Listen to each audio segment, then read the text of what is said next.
आप ये बताएं कि पाकिस्तान फार्मास्यूटिकल इंडस्ट्री के क्या मसाइल हैं? ऑफिशियल फिगर अगर 40% है तो असल में तो खुदा ही जानता है कि क्या हो रहा होगा। 95% खाम माल इंपोर्ट किए जाते हैं, तो जब डॉलर महंगा होता है तो ऑटोमेटिकली वो खाम माल महंगा हो जाता है। ये दुनिया का वाहिद मुल्क है जहाँ स्पेशलाइज्ड ड्रग कोर्ट एग्जिस्ट करते हैं। दीगर ममालिक की फार्मास्यूटिकल, हमारे पाकिस्तान की फार्मास्यूटिकल, इसमें क्या फर्क है? लेकिन दीगर ममालिक ने एक्सपोर्ट की तरफ बहुत तवज्जो दी है। कभी गवर्नमेंट की तरफ से कोई सपोर्ट नहीं मिली इस इंडस्ट्री को। इंडिया ने पिछले 12 महीनों में 28 अरब डॉलर की एक्सपोर्ट की है सिर्फ दवाइयों की। जो जेन्युइन प्रॉब्लम है उसको हम नहीं देखेंगे, हम उसको एक सियासी मसला बना देते हैं। अब दवाई एक सियासी मसला नहीं है, एक इंसानी मसला है। वैक्सीन कभी भी कोई नहीं बनाई फार्मास्यूटिकल ने, जैसे कोविड में थी, ये भी बाहर से अपना इंपोर्ट हो रही थी। चीज तब डेवलप होती है, रिसर्च तब होती है जब आपको नजर आए कि इस इंडस्ट्री का सर्वाइवल है। तो क्या पाकिस्तानी गवर्नमेंट के लिए मुमकिन नहीं है? आप 12 अरब डॉलर महाना पीआईए के ऊपर नुकसान साल से उठा रहे हैं, तो क्या ये बेहतर ना होगा कि यही 150 बिलियन इस इंडस्ट्री में दिया जाए जिधर से अद्वियात हमारी लोकल लोगों को भी मैसर हो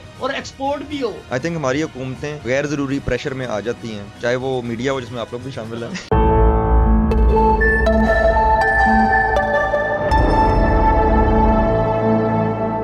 अस्सलाम वालेकुम नाज़रीन, मैं हूं आपका मेज़बान ताहिर विकी और आप देख रहे हैं 96 न्यूज़ जामा का प्रोग्राम बेलगाम। मेरे साथ हैं आज शेख उस्मान साहब और हमारे मेहमान ख़ास हैं खालिद मिसबाह रहमान साहब, जो कि chairman Pakistan pharmaceutical manufacture association है। खालिद साहब, आपको स्टूडियो में हम खुशामदीद कहते हैं और आप ये बताएं कि पाकिस्तान में फार्मास्यूटिकल इंडस्ट्री के क्या मसाइल हैं सर? जी, थैंक यू ताहिर भाई।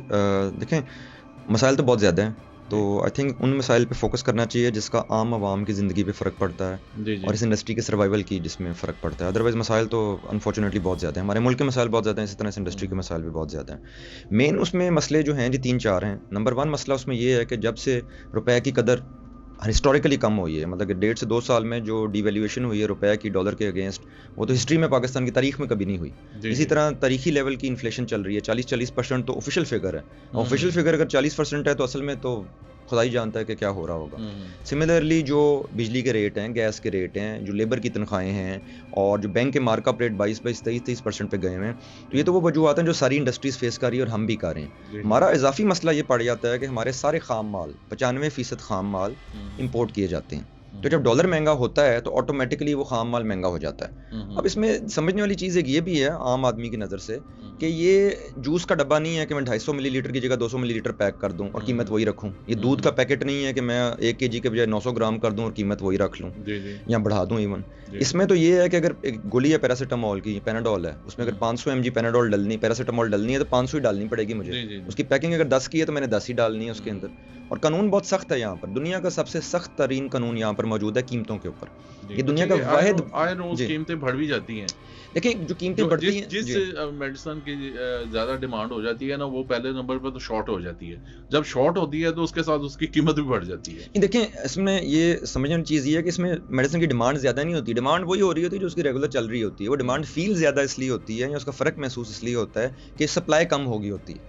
अब सप्लाई कम क्यों होती है? देखें, कोई भी कंपनी जो अपना एक ब्रांड एस्टेब्लिश करती है, जिस तरह गाड़ियों की कंपनी है, मोबाइल की कंपनी है, रेस्टोरेंट हैं, इनकी चेन रेस्टोरेंट्स हैं, चेन फार्मेसीज हैं, इस तरह और बिजनेसेस हैं, वो कभी नहीं चाहेंगे कि एक ब्रांड उनका बिकता हो और वो मार्केट से गायब कर दें उसको। उनको फ़ायदा नहीं है उसमें। क्यों फ़ायदा नहीं है? लेकिन दवाई में और आम प्रोडक्ट में फ़र्क है। मैं एक रेस्टोरेंट जाता हूँ, मुझे वहाँ जगह नहीं मिलेगी, मैं साथ वाले रेस्टोरेंट जा सकता हूँ। मैं एक रेस्टोरेंट जाता हूँ, वहाँ मुझे सैंडविच नहीं मिला, मैं बर्गर ऑर्डर कर दूंगा, चलें, क्योंकि मैं तो खाना खाने की नीयत से गया हूँ, मैं कोई खास चीज़ खाने की नीयत से शायद ना गया हूँ, थोड़ा बहुत गुस्सा करूँगा, ऑर्डर कर दूंगा। दवाई एक ऐसी चीज़ है जो आपको जिस मर्ज के लिए दी गई है आपने वही खानी है।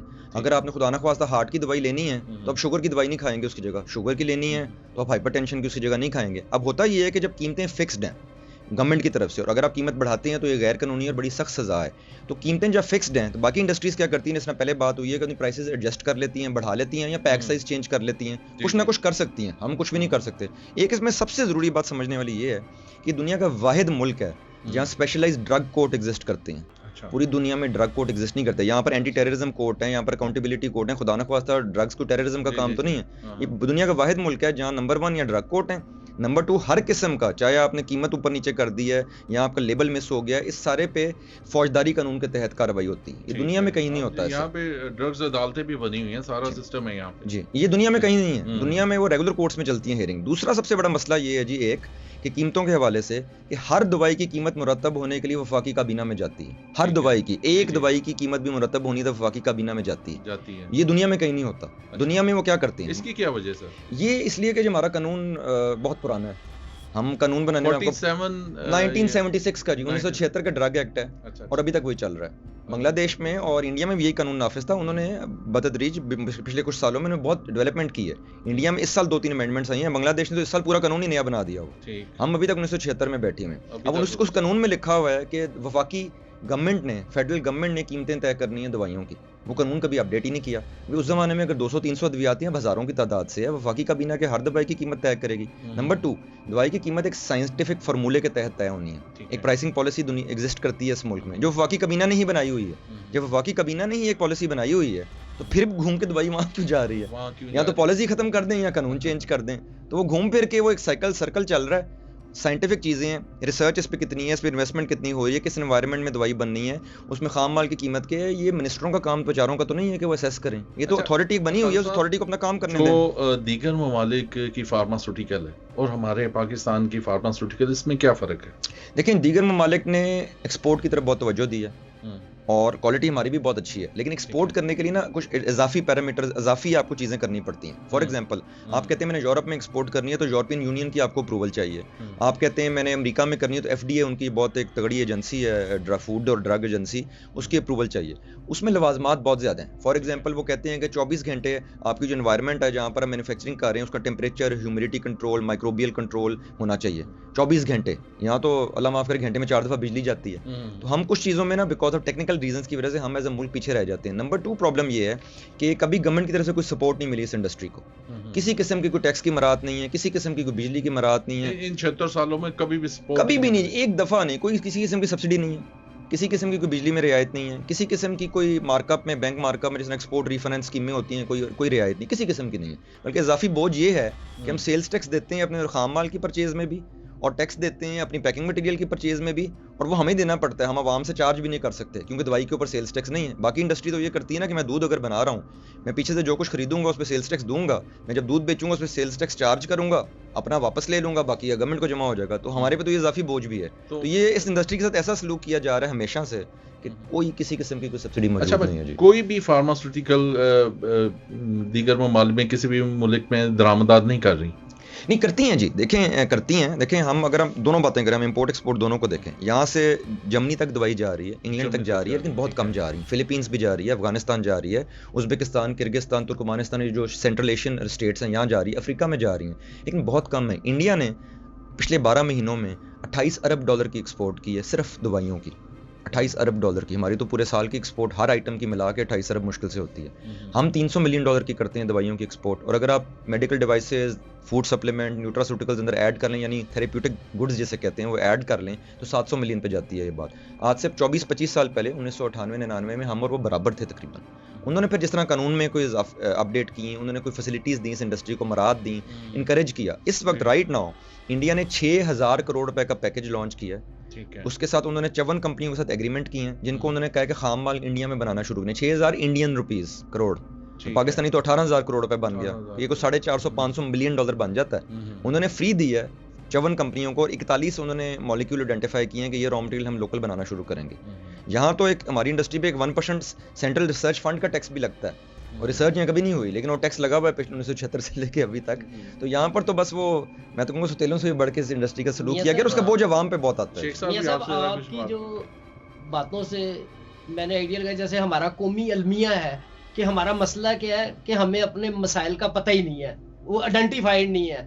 तो जिस तरह ये इंडस्ट्री आप बता रहे हैं कि हमारा हमसाया मुल्क 28 बिलियन US डॉलर की एक्सपोर्ट कर रहा है, हमारे इधर देखें वो जो इंसानी वसाइल बहुत ज़्यादा हैं और जॉबलेस लोग हैं। अगर ये इंडस्ट्री को गवर्नमेंट आप अपनी तरजीहात में शामिल करें, और जब से मैं ये नोट कर रहा हूँ कि जब से आप चेयरमैन बने हैं, आप मुख्तलिफ फॉर्म्स पे जा रहे हैं, यानी कि मीडिया के ऊपर भी जा रहे हैं और हुकूमती सतह पे भी आपकी मुलाकातें वज़ीर आज़म से लेकर और बड़े से आप अपने मसाइल डिस्कस कर रहे हैं। तो अगर इसको टॉप प्रायोरिटी बनाकर किया जाए तो इससे मेरा ख्याल है अरबों रुपए की एक्सपोर्ट भी होगी, और पाकिस्तान में जो हमारे लोकल मसाइल हैं जिसमें आप कहते हैं कि जी हमने एम्प्लॉयमेंट जनरेट करनी है, तो वो अच्छा खासा किया जा सकता है। देखें शेख साहब, इसमें एक बात समझने की ज़रूरत है कि इंडिया जहां $28 अरब हमें बहुत बड़ी रकम लगती है, और है बहुत बड़ी रकम पाकिस्तान जैसे मुल्क के लिए, दुनिया की जो फार्मास्यूटिकल मार्केट है वो $1500 अरब की है।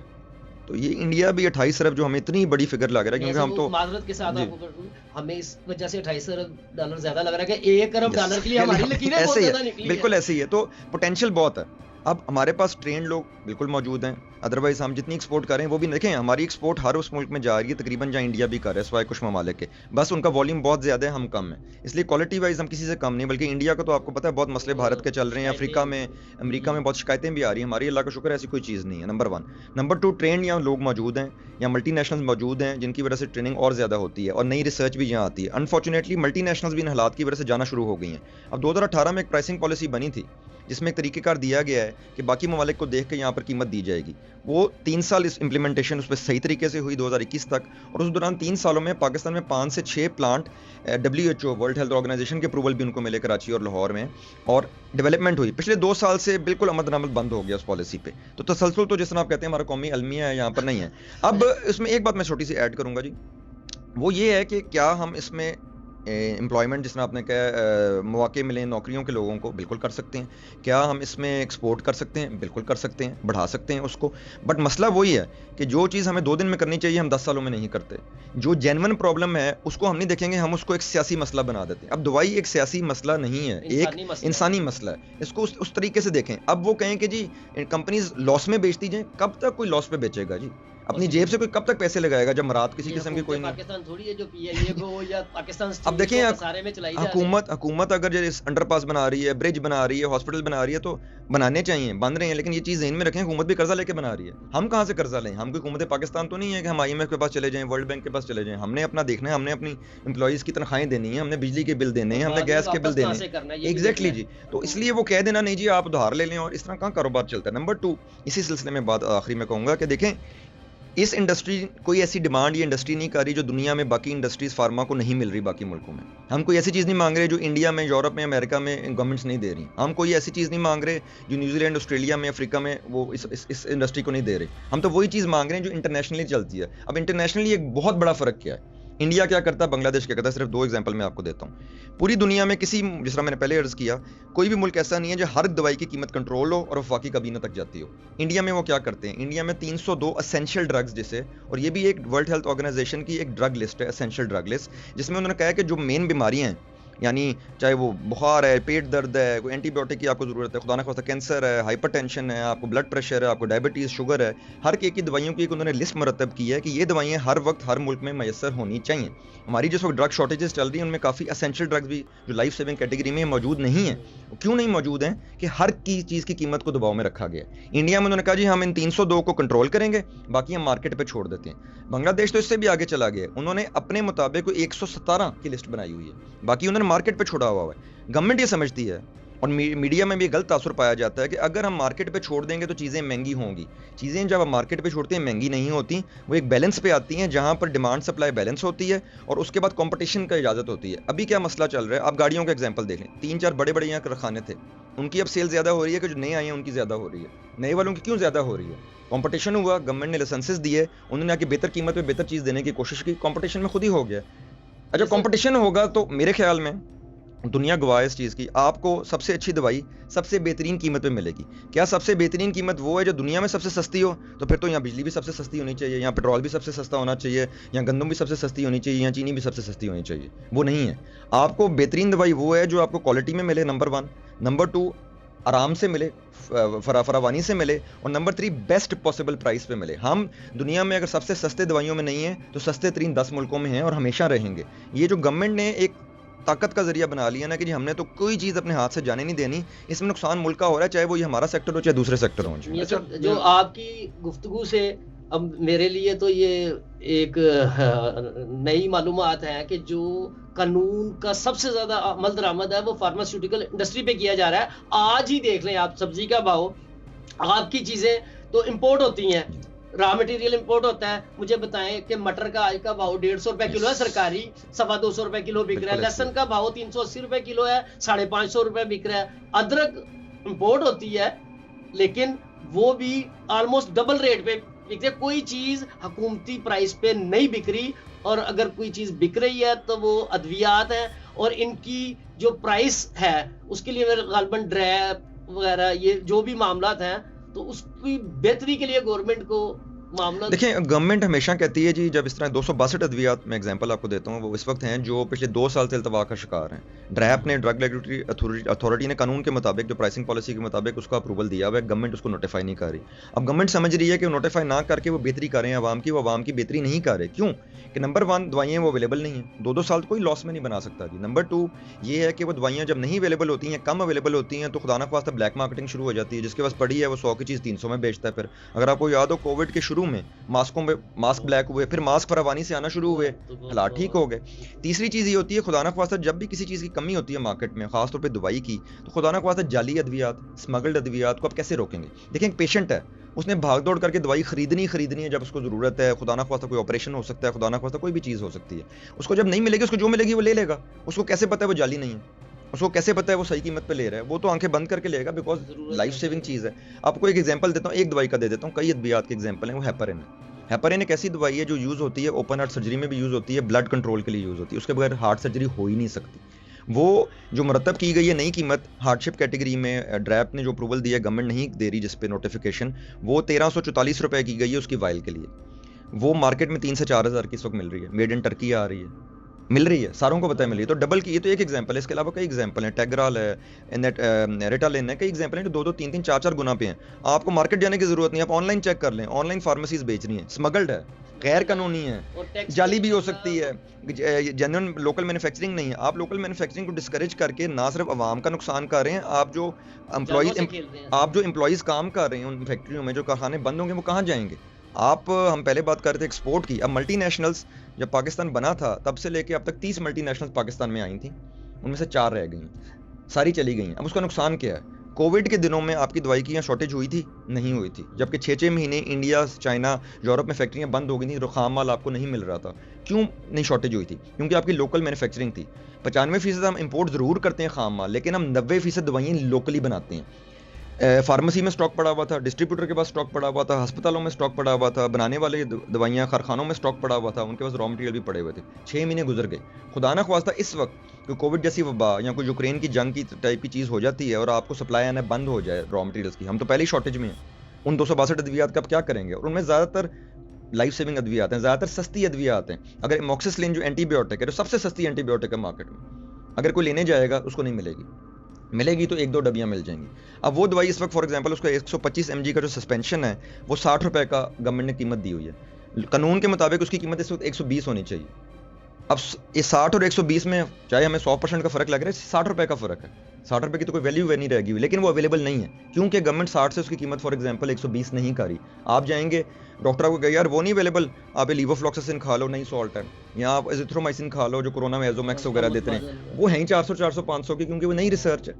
तो आवाम का भला किसी तरह नहीं कर रहे इस तरह की चीज़ करके, ना कारखानों का भला कर रहे हो, ना आवाम का भला कर रहे हो। सिर्फ एक पता नहीं ये एक ईगो का मैटर बन गया है या क्या बन गया है कि जी हम कर देंगे तो नुकसान हो जाएगा। नुकसान नहीं होगा, ना करके नुकसान ज्यादा हो रहा है। सर देखिए ना, इससे तो यही लग रहा है कि या हुकूमती बेहिसी कह लें हम, कि जिनको अपने मसाइल का अदराक ही नहीं है। तो इसके लिए बेहतर ना होगा कि जो इदारे अद्वियात बनाने के जो उनके नुमाइंदगान हैं उनसे बैठ के इसका प्रॉपर तरीके से सिंसियर होकर हल करें, क्योंकि ये अवामी लोगों की जानों का मामला है। अब एक आम सी बीमारी है, मिर्गी की बीमारी है, अब उसका मरीज सारी जिंदगी उसने दवाई खानी है, 8-10 रुपए की गोली है, नहीं मिल रही 150-200 रुपए की, ये जुल्म नहीं है? तो इसको मसलों को तो हल गवर्नमेंट ने करना है, और उसके साथ कम्युनिकेशन का जो मसला मुझे लग रहा है कि या समझना नहीं चाह रहे, या बेहिस हैं, या कम्युनिकेशन में कोई कमी है। लेकिन शेख साहब 1976 का कानून हमारे पास मौजूद है, 47 साल गुजर गए हैं, दुनिया चेंज हो चुकी हुई है। क्या आज से 20 साल पहले किसी कानून की ज़रूरत थी कि मोबाइल में क्या चीज़ अलाउड है क्या नहीं अलाउड? क्या आज से 30 साल पहले कोई कानून की इजाज़त थी? पैमरा में ज़रूरत थी कि एक ही चैनल होता था, कोई ज़रूरत थी कानून की? नहीं थी। दुनिया चेंज हुई, नए कानून बने। इस इंडस्ट्री में भी दुनिया चेंज हो चुकी हुई है, हम नहीं चेंज हुए। जब तक हम दुनिया के मुताबिक नहीं चलेंगे, दुनिया हमारा इंतजार नहीं कर रही। मैंने उस दिन एक बात टीवी पे कही है कि देखें, हम अगर समझते हैं कि मिर्गी की अद्वियात नहीं है, क्योंकि उसमें एक परमिट भी इशू होते हैं गवर्नमेंट की तरफ से इंपोर्ट के, वो मटीरियल कंट्रोल्ड आइटम कहलाता है, उसको इंपोर्ट परमिट के बगैर आप मंगा नहीं सकते। अगर वो 3-3, 4-4 महीने उसकी मीटिंग्स नहीं होंगी और जब मीटिंग होंगी तो वो होगी मीटिंग और आपको परमिट मिलेगा, आप पता करेंगे बाहर माल का, वो कहेंगे यार मेरे पास तो नहीं, मैं तो 6 महीने बाद दूंगा। हम क्या ये समझ रहे हैं कि पाकिस्तान के लिए पूरी दुनिया बंद होकर बैठी है कि जब पाकिस्तान की कंपनी को ऑर्डर देगी तो उन्होंने कोई खास माल बचा के रखा, हमें दे देंगे, ऐसी कोई बात नहीं है। अवेलेबिलिटी हमको इतना इंपॉर्टेंट नहीं है दुनिया के लिए, हम अपने आप को, अच्छी बात है, हमें फख्र करना चाहिए अपने मुल्क में, लेकिन as an economy, as an industry हम कुछ भी नहीं है दुनिया के सामने। हमारी एक्सपोर्ट 30 अरब डॉलर, आपको पता है वियतनाम की एक्सपोर्ट कितनी है साल की? 380 बिलियन डॉलर, 380 अरब डॉलर की एक्सपोर्ट है वियतनाम की। उनकी एक महीने की एक्सपोर्ट हमारे मुल्क, पूरे मुल्क की एक साल की एक्सपोर्ट से ज्यादा है। बड़ी जंग के बाद वो एग्जैक्टली, वहाँ 25-30 साल पहले जंग हो रही थी। उनका देखें, गवर्नमेंट को एक बात समझनी चाहिए, यहाँ वो समझते नहीं है, यहाँ वो करना नहीं चाहते, ये जो भी वजूहत हैं, ये वो उनको बेहतर पता है, समझदार लोग हैं, वो बेवकूफ़ लोग नहीं हाँ हैं। सर, पाकिस्तान में वैक्सीन कभी भी कोई नहीं बनाई फार्मास्यूटिकल ने, जैसे कोविड में थी, ये भी बाहर से अपना इंपोर्ट हो रही थी, तो पाकिस्तान में क्यों नहीं कोई वैक्सीन बनती? भाई देखें, चीज़ तब डेवलप होती है, रिसर्च तब होती है जब आपको नज़र आए कि इस इंडस्ट्री का सर्वाइवल है, जब आपको नज़र आए कि इस इंडस्ट्री में प्रोग्रेस है। अब एक तरफ गवर्नमेंट कह रही है, और हमारी एक मीटिंग हुई है, वो स्पेशल इन्वेस्टमेंट फैसिलिटेशन काउंसिल जो है SIFC लेवल पे भी हुई है, और हमने उनको ये कहा है जी आप कह रहे हैं कि यहाँ इन्वेस्टमेंट आए, यहाँ से एक्सपोर्ट हो, जब एग्जिस्टिंग कंपनियाँ जो 30 थी मल्टीनेशनल, सिर्फ 4 रह गई हैं और वो यहाँ से छोड़ के जा रही हैं, तो नया इन्वेस्टर क्यों आएगा? लेकिन पहले तो आप एग्जिस्टिंग इन्वेस्टमेंट बचाएं ना। अगर यूरोपियन कंपनियां 10 चली गई हैं पिछले 5 सालों में यहाँ से, तो जो बाकी कंपनियां यहाँ आने का सोच रही हैं वो क्या सोचेंगी? वो कहेंगी यार ये चले गए जो 30-30 40-40 साल से यहाँ बैठे हुए थे। एग्जैक्टली, अगर इतनी कमाई हो रही हो। ये जैली अद्वियात जो मेडिकल स्टोरों तक चली जाती हैं, इसकी रोकथाम क्यों नहीं की जाती? देखें, ड्रैप, FIA, सूबाई जो हमारी सेहत की मिनिस्ट्रीज हैं, इन सारों का ये काम है कि इसको रोकें। और वो मैं इसमें ये देखा कि अगर कोई स्टोर, मेडिकल स्टोर पकड़ा भी जाता है ना, उसको सील भी कर देते हैं, लेकिन फिर वो दोबारा वो बहाल कर देते हैं। देखिए, या बुनियादी तो वो पूरी प्रॉपर जोन सी है ना, उसके खिलाफ कार्रवाई होनी चाहिए। देखिए, इसी तरह ना, मैं तो इसका यूं एग्जांपल दूंगा कि आप एक सड़क पे स्पीड लिमिट 20 किलोमीटर, मोटरवे पे आप 20 किलोमीटर की रफ्तार कर दें, कौन चलाएगा मोटरवे 20 किलोमीटर? मोटरवे इसलिए तो नहीं बनी कि 20 पे चले, कम से कम 100 को 120 को एक रीजनेबल होनी चाहिए ना वैल्यू। अगर आप 20 कर देंगे तो रोज ही चलान होंगे, क्योंकि आपने कानून ही ऐसा बना दिया है कि उसकी वजह अमल मुमकिन नहीं है। ठीक है जी, आप कह दें इस वक्त जी कि आप ये दवाइयों की शॉर्टेज करने हुए ना, ये जाली अद्वियत आएंगी नहीं। वजह समझनी चाहिए। देखें, गैर कानूनी है, गवर्नमेंट भी इस ड्रैप भी छापे मारती है, दुकानें बंद भी होती हैं, लोग गिरफ्तार भी होते हैं, सूबाई जो हेल्थ की मिनिस्ट्रीज़ हैं, सेहत की मिनिस्ट्रीज़ हैं, वो भी छापे मारती हैं, उनके डायरेक्टर और ड्रग कंट्रोल, जिस तरह हमारे पंजाब में भी हैं, बड़े एक्टिव लोग हैं, वो भी काम करते हैं। लेकिन वो बार बार फिर भी लोग क्यों आते हैं? सख्त सजाओं के बावजूद, हमने खुद कहा कि ड्रग का कानून पाकिस्तान में सबसे सख्त तरीन कानून है, फिर भी लोग क्यों आ जाते हैं? क्योंकि इतना बड़ा गैप मौजूद है, इतना इंसेंटिव मौजूद है, गैप आने नहीं चाहिए। आप कमी करें ना दवाई की, जब आप दवाई की कमी नहीं करेंगे तो खुद ब खुद ये वाकया रूट कॉज आइडेंटिफाई करें ना कि एक्चुअल बुनियादी वजह क्या है। बुनियादी वजह है शॉर्टेज, उसकी वजह है पॉलिसी का तसलसल के तौर पे इम्प्लीमेंट नहीं होती, डिलेज आते हैं गवर्नमेंट की तरफ से, वो हालात के मुताबिक, वाकयात के मुताबिक नहीं चलते। आप वो चीज़ें मैनेज कर लें, ये खुद ब खुद कम हो जाएगी। देखें, एक फार्मेसी है, वो भी एक बिजनेस कर रहा है, उसने भी इन्वेस्टमेंट की हुई है, उसने किराए पे जगह ली है या खरीदी है, फिर ऊपर इन्वेस्टमेंट की है, शेल्फें ली हैं, फार्मासिस्ट हायर किए हैं, बंदे हायर किए हैं। वो खुदा ना ख्वास्ते बंद करने के लिए उसने नहीं किया होगा, शायद कोई 1-आधा% होगा जो ऐसे काम करने के लिए करते होंगे, लेकिन उसने नहीं किया, वो भी मजबूरी में होता है। हो सकता है उसको भी ना पता हो ये खुदा ना ख्वास्ता जाली दवाई वो पकड़ है, क्योंकि वो डिस्ट्रीब्यूटरों को पूछेगा, कोई कहेगा हाँ ये मेरे पास अवेलेबल है। ठीक है, तो अब मसला ये, फार्मेसी आपने बंद कर दी, उसने जिसे खरीदी है कि उसको पकड़ा जाके, पूरी चेन है ना, लेकिन चलिए उसको भी पकड़ेंगे जाके, तो ये वाकया फिर भी बंद नहीं होंगे, क्योंकि कमी इतनी ज्यादा दवाइयों की। सर, वेस्टर्न इंजेक्शन का बड़ा एक मामला चल रहा था, लोगों की आंखें भी गई हैं, ज़ाया हुई हैं, तो इस पे कि क्या, मुझे जहाँ तक मालूम है ये वेस्टर्न इंजेक्शन सिर्फ शौकत खानों से मिलता था और किसी भी मेडिकल स्टोर से नहीं मिलता था, तो इसकी क्या वजूहत हुई कि वो एकदम से वो अपना स्टोरों पे भी आ गया और वो जेली लगना शुरू हो गए, लोगों अपनी बुनियादी से जाना? इसमें देखें, दो चीज़ें हैं। नंबर 1, अगर आपको याद हो, इस तरह कोविड का बूस्टर लगा था फाइजर वैक्सीन का, तो उसमें ये हुआ था कि जब उन्होंने बूस्टर आना शुरू हुआ था तो उन्होंने वो 4 या 5 का एक वाइल देना शुरू कर दिया था। अब एक ही वाइल से 4 या 5 डोज निकाल लेते थे, लेकिन क्योंकि आप उसी मौके पे वो 4 या 5 निकाल लेते थे, तो उसका जैसे कंटेमिनेशन का, उसमें बाहर का कोई मटेरियल आने का डर नहीं होता था। वेस्टर्न का भी इस तरह ही है कि इसकी जो पैकिंग आती है, जो बाहर से आती है, वो बड़ी पैकिंग आती है और इसका कोई फिक्स डोज नहीं होता, डिपेंडिंग ऑन कि आपको कितनी चाहिए उसके मुताबिक आप अपनी डोजिंग खुद बनाते हो। ये अलाउड है दुनिया में,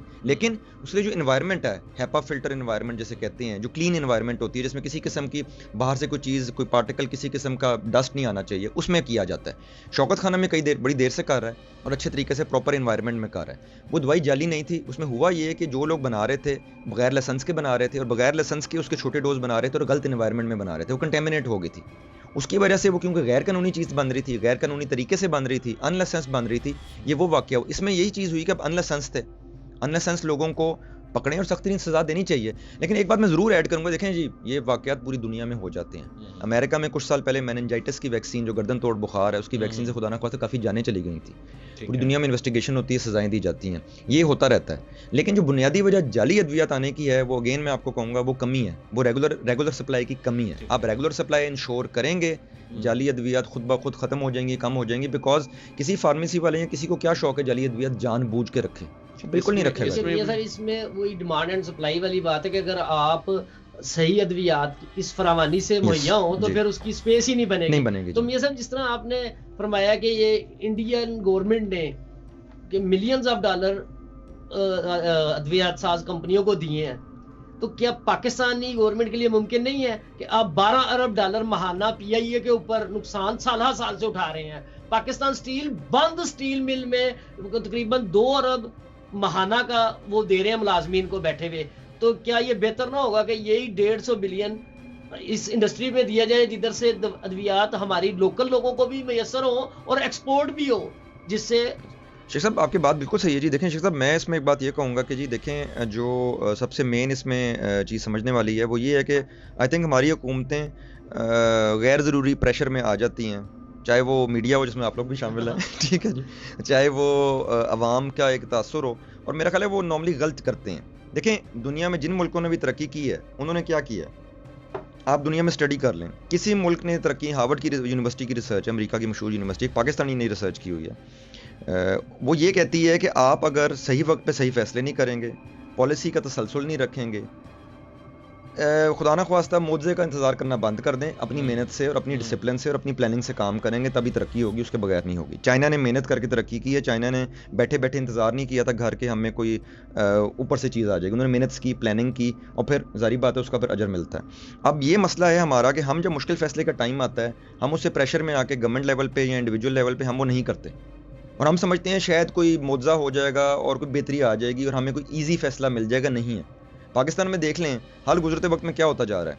1993 की गवर्नमेंट गई तो 97 में लोगों ने कहा शायद वही बेहतर थी, 97 की गवर्नमेंट गई तो 2002 में लोगों ने कहा शायद वो बेहतर थी, 2008 की गवर्नमेंट उन्होंने कहा नहीं 2002 की बेहतर थी, 2013 की गई उन्होंने कहा नहीं 2008 वाली बेहतर थी, और ये सिलसिला चल पड़ा है। उसकी वजह ये है कि जो भी गवर्नमेंट आती है वो ये समझती है कि यार हम ये फैसला अभी करेंगे तो बड़ा मुश्किल फैसला है, हमें खुदा ना ख्वास्ता आवाम नाराज़ हो जाएंगे, कोई गालियाँ पड़ेंगी सड़कों पे, बाद में जाके ज़्यादा गालियाँ पड़ती हैं। ऐसा नहीं है कि हमारी कौम का एज नेशन एक अलमिया है कि हम ट्रेड पर बिलीव नहीं करते, हम एड पर करते हैं। कभी अमेरिकन एड आया करती थी, कैरी लूगर बिल आ गया, डॉलर हमें मांगने की आदत पड़ गई हुई है। आप देखें कि बांग्लादेश में लाखों ख़वातीन फैक्ट्रियों में काम करती हैं और हमारी लाखों ख़वातीन बेनज़ीर इनकम सपोर्ट प्रोग्राम के इंतजार में लाइनों में लगी होती हैं और घरों में भी काम करती हैं। देखिए जी, मेरा ख्याल है इसमें एक वजह थोड़ी सी, मैं इसमें आपसे फ़र्क बात करूंगा। मेरे ख्याल में इसमें बुनियादी वजह ये है कि हम मेहनत नहीं करना चाहते जी, हम एज ए नेशन मेहनत नहीं करना चाहते। हम कहते हैं वो सुबह 7 बजे सर्दी बड़ी है यार, अभी दफ्तर जाके क्या करना है। ठीक है, दुनिया में, अमेरिका में, यूरोप में -30 डिग्री टेम्परेचर होता है। इसमें लोग क्या जवाब देते हैं, वो जी वहाँ हीटिंग है। वहाँ से 100 साल पहले हीटिंग नहीं थी इस तरह। आज से 100 साल पहले वो भी घोड़ों पे ही चल के जाते थे। आज से 100 साल पहले ये हालात नहीं थे, आज से 150 साल पहले ये हालात नहीं थे, वो काम करते थे।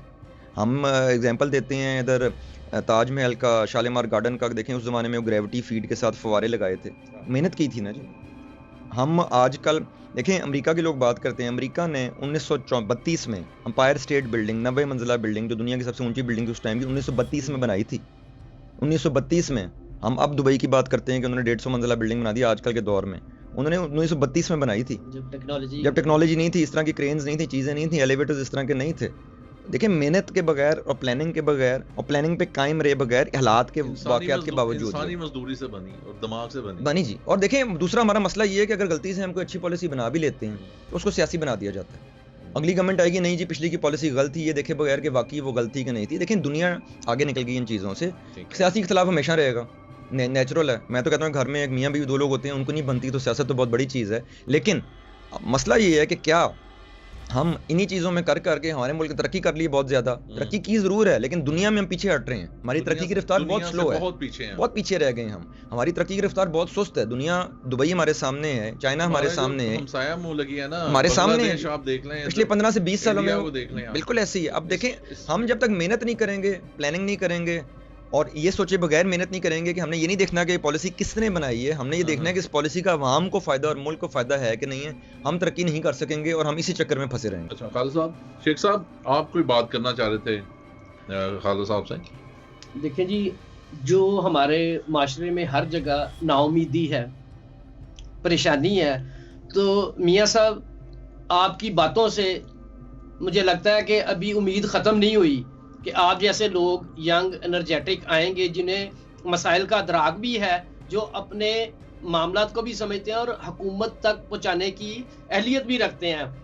तो इसी उम्मीद के साथ इंशाल्लाह ताला ये कि हमारे जो गरीब अवाम हैं उनको अद्वियात की फराहमी भी हो और हुकूमत को फंड्स भी जनरेट हो, एक्सपोर्ट हो के, यानी कि एक्सपोर्ट भी बढ़े पाकिस्तान की और पाकिस्तान के अंदर रोज़गार के मौके भी पैदा हो। तो हम आपके लिए दुआगो हैं कि अल्लाह ताला आपको कामयाब करे। खालिद साहब, ये कैसे मुमकिन है, ये सारी चीज़ों का मसाइल कैसे हल होगा? देखें, बहुत मुश्किल सूरत हाल है, इसमें कोई शक वाली बात नहीं है। लेकिन देखिए, मैं तो एग्जांपल कभी कभार मेरे से कोई जिस नाम बंदा बात कर रहा, दोस्त से बात कर रहा था, देखें 1935 में इलेक्शन हुआ था इंडिया में और कायदे आज़म हमारे जो सबसे बड़े कौमी लीडर हैं और जिन्होंने मुल्क की नेमत हमें दी है, जी उन्होंने इलेक्शन की जिस पार्टी से वो बाद में इलेक्शन लड़े थे, उन्होंने 0 सीटें जीती। ठीक है, 12 साल में ये मुल्क हासिल कर लिया था। ठीक है। तो देखें, नाउम्मीदी उससे ज़्यादा क्या होगी। 1935 में आप 0 सीटें जीते हैं, मेरे ख्याल है कोई भी इंसान होगा तो भाग ही जाता। ठीक है, तो ये बहुत बुरे हालात हैं, बिल्कुल हैं, लेकिन आप हालात से भागने का फ़ायदा कोई नहीं होता, हालात को फेस करना पड़ता है। और वही बात आ जाती है, मेहनत और प्लानिंग से कर सकती हैं, दुनिया ने की है। क्या चाइना आज से 30 साल पहले इन हालात में था? हमारे से बुरे हालात थे उनके और तो खाने को चावल के अलावा मिलता कुछ नहीं था। कहने का मतलब ये है कि हमें और हुकूमत को बहुत मेहनत की ज़रूरत है। यस, और दूसरा एक हुकूमत को समझनी चाहिए बात।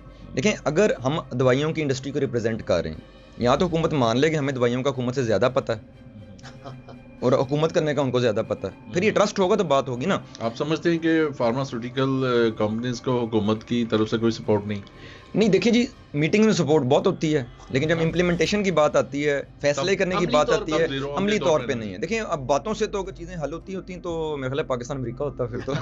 थैंक यू जी, शुक्रिया आपका खालिद साहब। Thank you.